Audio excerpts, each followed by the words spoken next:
question is, how many more weeks and years do we have to keep pretending like Ben Shipiro is relevant?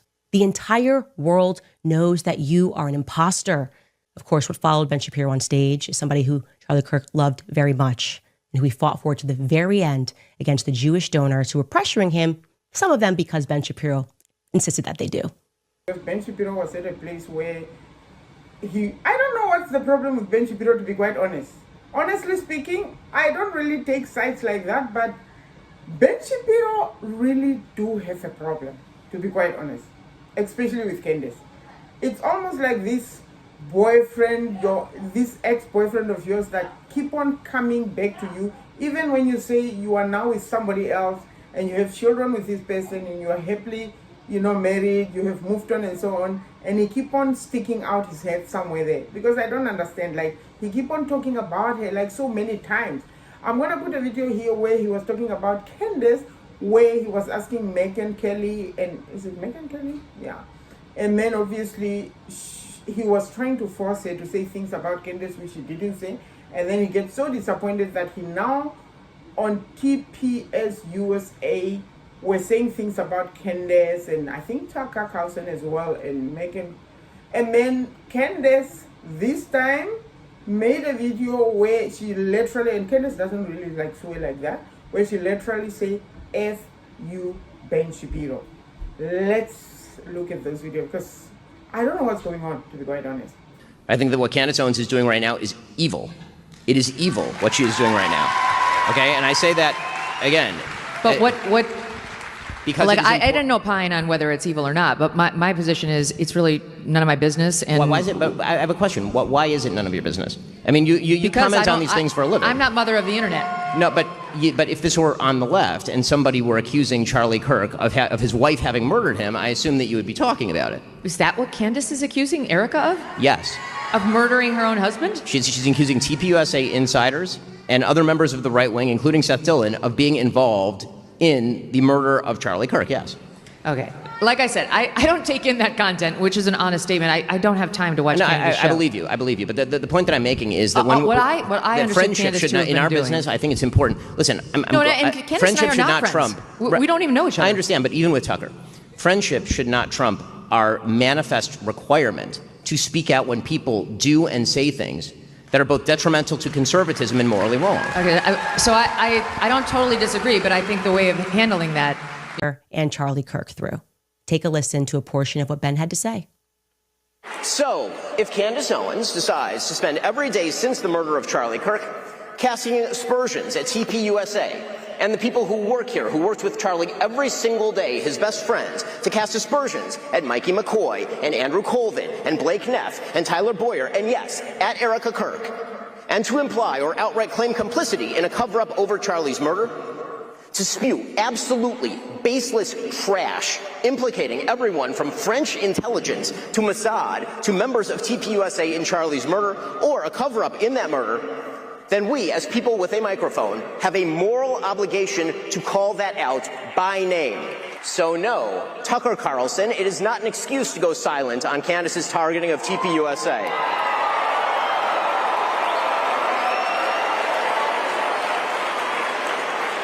Or to mirror her bullshit lines of questioning because you love Candace personally. The same holds true of Megyn Kelly, a person I consider a friend, characterizing Candace as a young mother and thus shying away from condemning her actions or fibbing about them. That is a non-starter. When Candace Owen says, I don't know, but I know, that is retarded. And we are all more retarded for having heard it. Well, Ben, when it comes to you and having worked with you, I just know the tactics that you use to feign popularity in the public. I just know the amount of money that you are willing to spend on advertising to inflate your numbers to make people think that you're popular. So, yeah, I don't have to say we don't know when it comes to you. You are such a joke of a little man. Your jealousy against Tucker, your ability to believe that you can keep manipulating the markets. You know those kids booed you on that stage. The amount of messages I got from Turning Point USA people saying, what is happening? Why is he on this stage? Standing against everything that Charlie believed in. So that's what you're doing. You're standing against everything that Charlie believed in. because you weren't his friend. He didn't like you for that very reason. I look at you and I just think you are such a little worm. I could see you right now, probably. What can we get out to her? We're going to sue her into bankruptcy again, right? Sue her for every infraction, every word that I don't like, and every time my feelings are hurt. Because what you really believe in is Baal Berith. That's what your people believe in. You believe that you are contract lords and that people are not allowed to violate contracts or you will ruin them for years.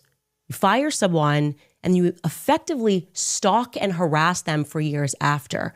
I'm here to let you know that I'm done with it. I am done with it. This one is so fully off of the mother effing plantation. Truly, Ben Shapiro, fuck you and the midget horse that you rode in on. And I say that on behalf of the world. I know you're going to get applauded by Konstantin Kisin and Andrew Christ is King Clavin and all of the people, the men who have to keep applauding what you do like you're a 4-year-old to make you feel good. But the rest of the world can't stand you. That's a handful. Like, that's crazy. Like, honestly speaking. So, I'm actually really thinking that Ben Shipiro has a problem. Like, I don't know what's going on with Ben Shapiro. Like, he knows himself what's going on. I think it's also a type of a jealousy kind of thing where because they actually fired Candace from, Daily Wire, and then they thought she was gonna bow down and maybe suffer. But guess what?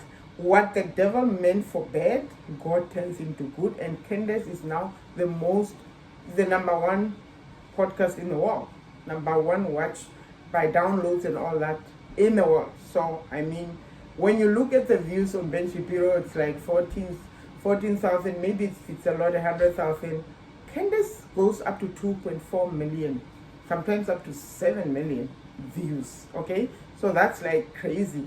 We're gonna talk about Charlie Kirk and the whole thing surrounding Candace Owens and so on. So obviously, okay, first of all, I'm gonna share a video where apparently Erika was asked, and like Barry Wells is known for creating propaganda. I think by now you know who she's working for. I'm not gonna mention names. I don't want my YouTube channel to be cancelled because of that, so I'm not gonna mention names. But I think if you do your research, you will know who she's working for. Anyway, so she was asking this question where she almost put Erika in a corner, but I don't really think she put her in a corner. I mean, she would have said something else.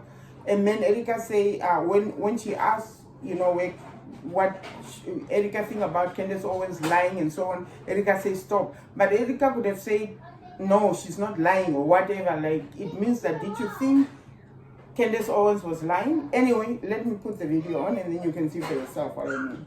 The podcaster Candace Owens. Okay? At one time, a friend of Charlie's, at one time, an employee of Turning Point. She has been one of the main peddlers of these conspiracies, and she is making a huge amount of money on it. She is building her business off of these lies. What do you want to say to her and the other people that are putting these lies out into the world right now? Stop. That's it. So this is just, to me, I'm going to also let you know, they pre-recorded this. Obviously, I told you this yesterday from about 11 o'clock to 4 p.m. I have sources just everywhere, CBS News, the people that were in the audience I showed you were emailing me, and they had to do multiple takes because Barry wanted to read a prompter. These questions were pre-submitted, okay? And I would like to respond to this loaded question. What would you like to say? The podcaster Candace Owens, and I'm not even going to address this repeat talking point about people making money, except for the people that have actually made off of all of the money, millions upon millions of dollars. But this is the new thing. It's like, if you keep doing what you were already doing in podcasting, or keep doing what you were already doing and doing ballistics on YouTube, if you catch a bunch of views, they want to convince you that like you wake up and you turn into a millionaire. Building her business. What are you talking about? I already had this business. I was already at the top of the charts. Okay, I said I wasn't going to talk about it. I actually did, because it's so ridiculous, okay? But she says, I'm lying. And Erika responds, and her answer to what do you want to say to the podcaster Candace Owens who is lying is stop. So Erika would like me to stop lying. And I would like to honor that, okay? I can only honor that if Erika is more explicit in terms of what I have lied about. What did I lie about?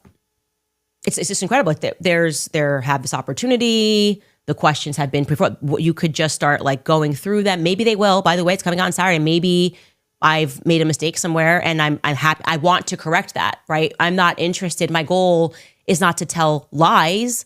It is obviously plausible that I have made mistakes. I've reviewed these lists that we've put together and I can't find the lie, okay?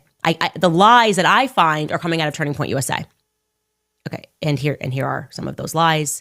So Candace came back and then she had this kind of like, I don't know whether to call it, like, I don't know what to call it to be quite honest, but it was something where when you go and watch that episode, everybody was unhappy about Candace, like almost like, did she sort herself out? Did she sell herself out? And what's going on? Why is she so, I don't know. But you know what? Candace is actually playing chess, honestly speaking, because the next episode was like epic. Like, honestly speaking, you know what happened? So she invited a guy apparently who was in the US. It's a long story. You have to kind of Google that. I'm not here to give you all the details, but I'm just going to give you tips. So this guy was in the military, and apparently before Charlie Kirk assassination, I think that day was on the 8th, she saw Erika at a place where I don't know, like where there was a... Okay, sorry about that, guys. So as I was explaining, this guy, his name is Mitch. He was at a place for other reasons, obviously, where a lot of... You could see that apparently they are planning something big, which obviously he didn't know what it was. But lo and behold, he saw Erika Kirk there. Like, obviously he didn't say that. He said he saw somebody who look exactly like her, obviously green eyes and all that. It's quite like he was 95% to 98% sure it's Erika Kirk. You know what? Let me actually play the video so that you guys can listen to Candace Owens and also the guy and so on. When I saw him, on the interview with his face and gestures, with that photo, it struck me in my gut. I blew it off until there was, some other pictures that came up with other people. What other people? Other pictures? If you want me to say, there's a picture of Erika Kirk with a ponytail, and from her past. That person matches who I saw at Fort Huachuca in the lobby the night before, and she was with that man in the lobby, and that man, he was present at that meeting the next morning. If you had to put it at a percentage that you saw that the girl in the ponytail matches the description of Erika Kirk, what percentage would you put that at? Those are really rare eyes. That's 95 to 99%. I can't imagine somebody else. Okay, so what I'm going to say, because obviously that's very explosive, and it's one of the reasons why I wasn't sure if I wanted to have you on. I'm going to be honest with you, because I guess I'll tell you the conflict that I had and just be just as honest with you as you are being with me. The first thing was, I can't confirm it, right? I can confirm where you were. I can do all of that, but I can't confirm what you think you saw. I don't know you. I don't know. There are people like my husband who we can see someone once and he recognizes that person 10 years later exactly where we saw them. And there are people like me, and I kind of have facial blindness until I meet someone 3 times.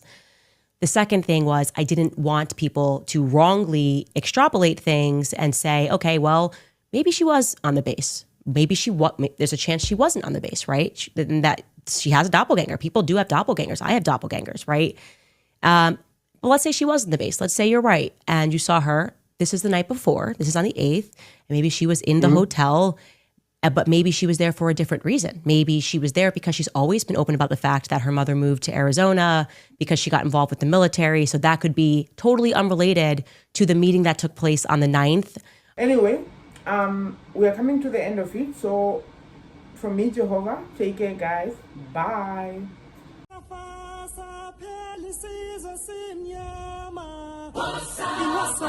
Isizwe saba, Kelly Jalani Ko, Kelly Zetu